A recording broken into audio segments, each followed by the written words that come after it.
આપ સૌને નમસ્કાર. જુઓ ને જોતજોતામાં ફરી 21 જુલાઈ મારો કહેવાતો જન્મદિવસ આવી ગયો. ઘણા મિત્રોનો આગ્રહ છે કે અમે મળીએ, સાથે જમીએ, મોં મીઠા કરીએ, પરંતુ તાજેતરમાં જે બન્યું ગંભીરાનો બ્રિજ અને જે મા પોતાના દીકરા માટે આકરણ કરતા હતા એને એના પહેલા પણ હજી જ હમણાં એર ઇન્ડિયાનું પ્લેન જે ક્રેશ થયું ને ગઈકાલે હસતા કૂદતા રમતા આપણા ભાઈ બહેનો એકદમ આગના લપેટામાં પોતાનું જીવન ગુમાવી ગયું. એવા વખતે સ્વાભાવિક એમ થાય કે એમને બી પરિવાર હશે, એમના બી મિત્રો એ હજી એમાંથી બહાર ન નીકળ્યા હોય. તમે ફક્ત તમારા આનંદ માટે જન્મદિવસની ઉજવણી મારું મન નથી માનતું.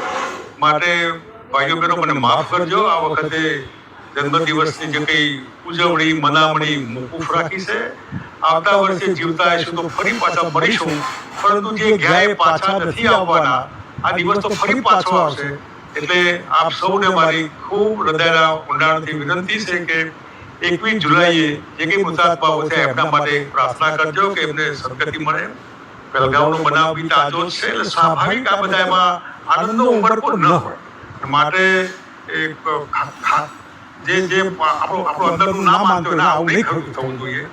માટે થઈને મેં આ વખતે જન્મદિવસની ઉજવણી મોકૂફ રાખી છે. આપ સૌનો આભાર.